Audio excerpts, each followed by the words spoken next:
Donnie and Dolly. The team is supported by ableauctions.ca. Closing your business? We can help.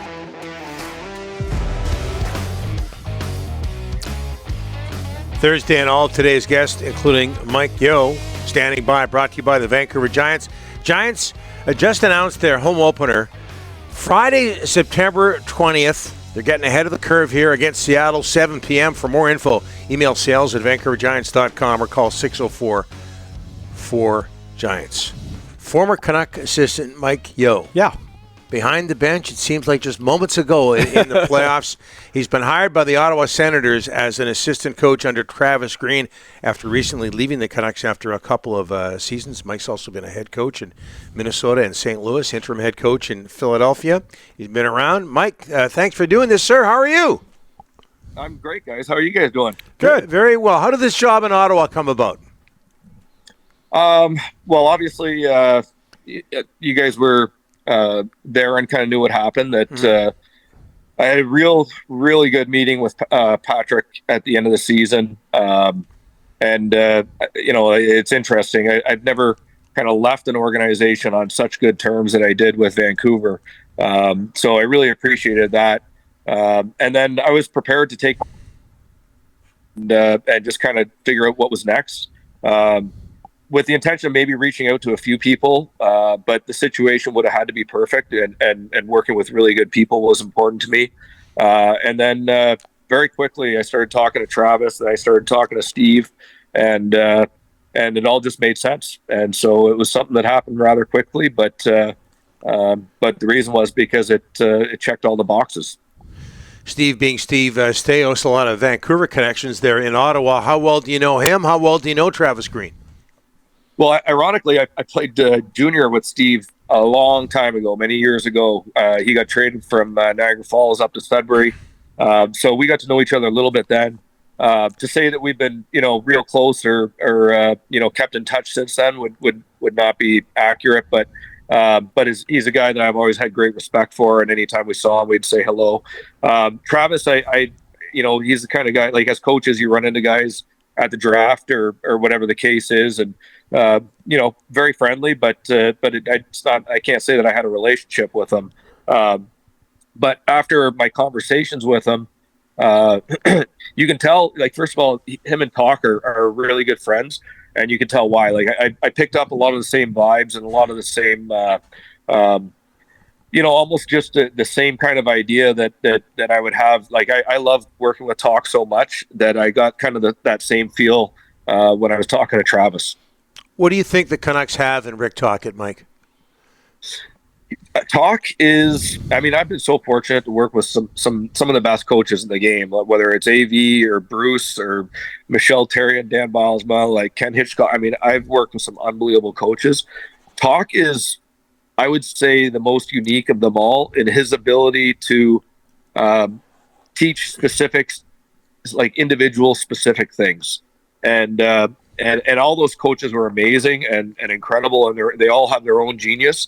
Talk's genius is something that, like, I wish I told him that I wish I would have worked for Talk, 15 years ago. I think my career would have been better as a head coach, and but I've learned so much from him. Just the way that he's able to pick up what an individual is doing in his body position, the way he's using his stick or not using his stick, and I even said this when I was talking to people, about kind of what I've learned, is that I always felt that I was good at telling people where to go, but Talk is genius at getting them to be very effective when they get there, and so he's tremendous, and then you add that to the fact that he's just such a good person and somebody that everybody wants to play hard or work hard for. Then you can see why he's had so much success. Hey, Mike, the city has seen a lot of losing over the past 10 years. That playoff run was pretty special. The whole season was. Go back to that playoff run. How great was that? Oh, it's as great as it is. It almost hurts a little bit more, like just knowing that you're that close. It is special, though. I'm telling you, like the fan base. I gotta say, like the fans of Vancouver, like this was my first experience working in Canada. But we went through like my first year, like 2 years ago, wasn't necessarily great, but I was incredibly impressed with how the fans continued to support us, and I never picked up like negative vibes or anything like that. To me, they just always seemed extremely supportive. And then when we started to have the success that we did this year, you could just feel the excitement. Like they were ready for it. It was almost like, okay, we've been a real loyal fan base, and now we're being rewarded, and they were having fun with it. And I have been in some loud playoff buildings, whether it's in places where I coached or on the road. And for me, Vancouver's loudest. It was unbelievable. I couldn't believe the feeling just before the game. When the Streets Have No Name come on, and just the vibe, you just couldn't wait to get out there. So it was incredible. Hey, Mike, I'm going to ask you, Elias Pettersson said his knee bothered him in the second half of the year. He took a lot of heat in the playoffs.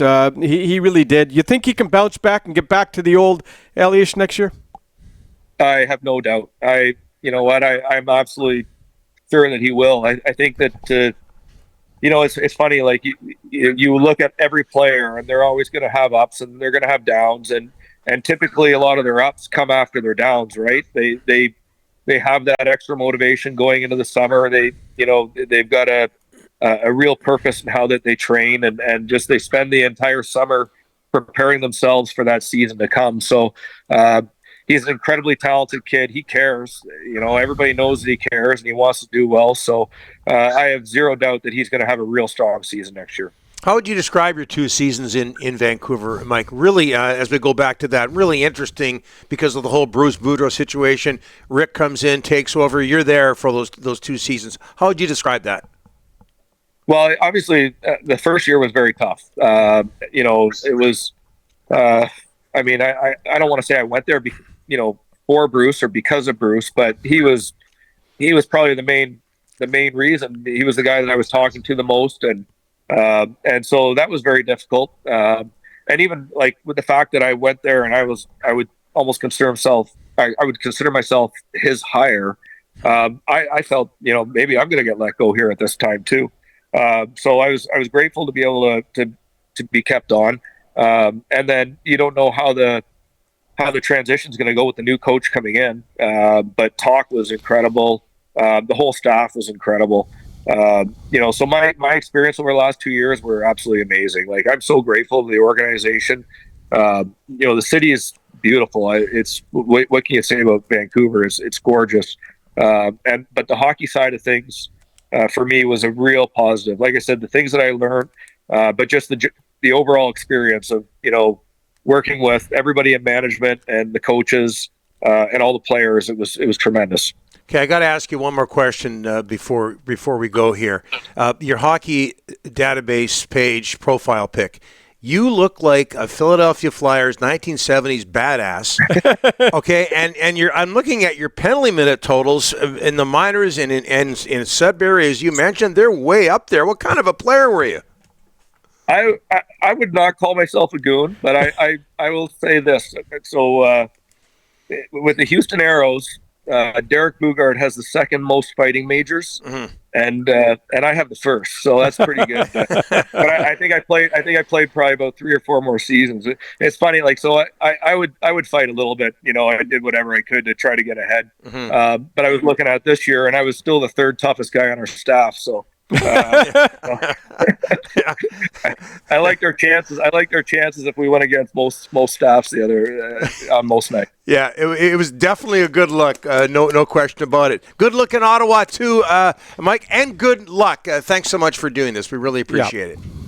Of course, guys. Thank you. Anytime.